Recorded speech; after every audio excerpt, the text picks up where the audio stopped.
Oluchi stared at her calendar. 3rd February 2023. Today marked 20 years of marriage. Yet, instead of joy, a sharp pain settled in her chest. There was nothing to celebrate. No cake, no laughter, no love. Only memories of bruises she learned to hide. From the very first month she met Chukwuma, the abuse began. It started with his hand raised in anger during their first week together. By the end of the first month, that same hand had learned the shape of her face. But Oluchi wanted to be a good African wife, so she endured. She met Chukwuma while working at a toll gate in Aba. An orphan, she had been saving every naira for nursing school. Her mother died while giving birth to her, and her father passed away when she was just 14, leaving behind 8 children and a life that demanded she grow up too fast. Oluchi had dreams. She wanted an education and a good job, but more than anything, she wanted marriage because she had been taught that a woman without a husband was nothing. She met Chukwuma during her lunch break at a small buka near her workplace. Chukwuma was tall, well put together, and from the neighboring village. Their friendship quickly grew. Too quickly. And within 3 months, Oluchi had moved into his house. She was pregnant. And that was when the beatings became constant. Her pregnancy was difficult, but Chukwuma had no sympathy.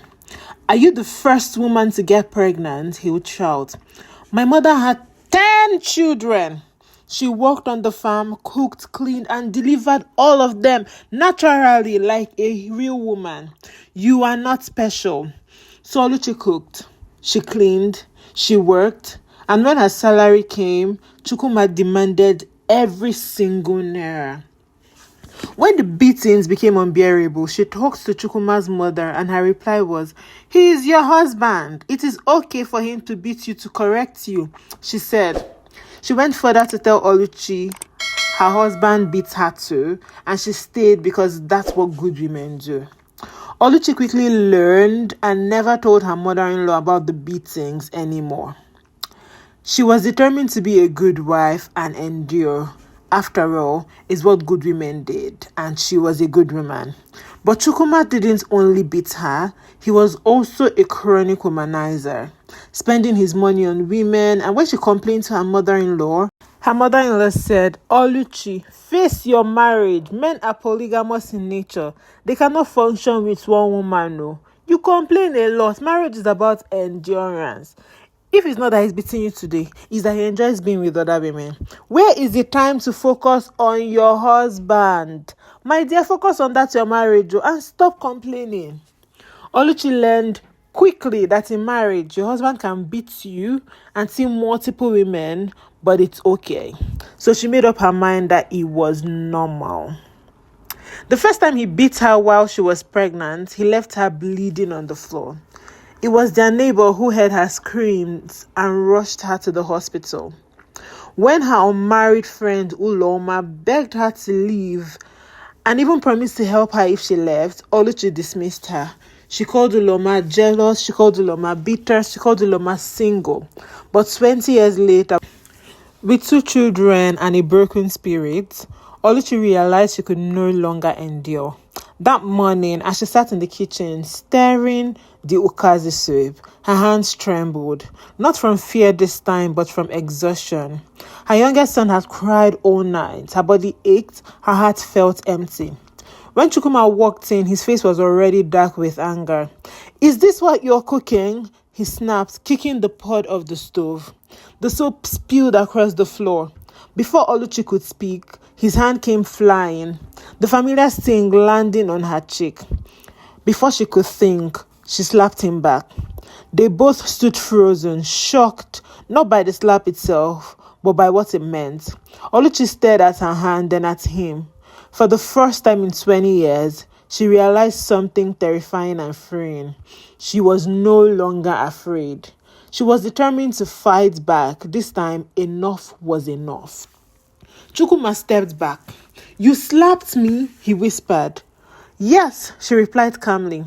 "And this is the last time you will ever touch me. If you ever lay your hands on me again, you will know why I was called a boxer when I was younger. I will beat you up, and turn myself in. But for the sake of our kids, you will not have the chance to lay your hands on me ever again." Her two daughters, Nkechi and Uchechi, were living with her elder sister in Asaba. And it was perfect. She could finally leave this man and start her life from scratch. Enough was finally enough. While he was still in shock, she put things into a bag and left with him shouting, "Who will want you? An orphan and a mother with two daughters. She can't even give me a son. And I tolerated you and your barrenness." From her phone, she dialed Uloma's number as she had nowhere to go. But she knew one thing: she would rather sleep on the streets than go back to Chukwuma. It had been ages, but Uloma was pleasant. She picked her call and came to pick her up. She apologized to Uloma for the way she treated her when she was married, and Uloma asked her to leave due to the abuse. But Uloma never took it to heart. "It's not easy for a woman to leave an abusive marriage, so I understand," Uloma would say. Uloma supported her. She helped her find a job as a secretary in a paint company, and Uloma enrolled her in school to take her WAEC again so she can save and be ready for nursing school. Oluchi reached out to her sister and told her what was going on. Her sister was disappointed by her decision to leave, even though she knew about the abuse. "All men are the same. They will beat you, and it rains everywhere. They will still cheat. Why you live in your husband's house? You should stay in your husband's house because of the children." But Oluchi ignored her. However, her sister agreed to keep her daughters until Oluchi came back to her senses. Meanwhile, Chukwuma did not stop calling and sending messages, then insults, then threats. When that didn't work, he came begging, reminding her of her shame, of culture, of what people would say. "A woman does not leave her husband," he said. But Oluchi had learned something after 20 years of pain. Staying was killing her, and she liked sleeping without the fear of him hitting her. This felt like the best decision she had made, aside from taking birth control to prevent herself from having more children for him when it was clear he wouldn't stop beating her. She cried many nights. She doubted herself. She worried about her children. But for the first time, she slept without fear. Months later, Chukwuma remarried. And within a year, people began to whisper. The new wife left, then the next. And suddenly, the man who once called Oluchi weak had no woman willing to endure him. Meanwhile, Oluchi moved out of Uloma's house and was able to rent an apartment. She also got into nursing school, and Uloma contributed some money for her to pay for it.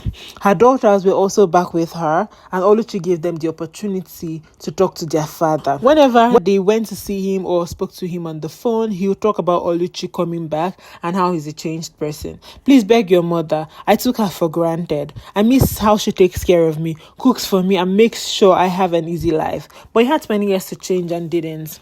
On what was supposed to be her 22nd wedding anniversary, Oluchi woke up early.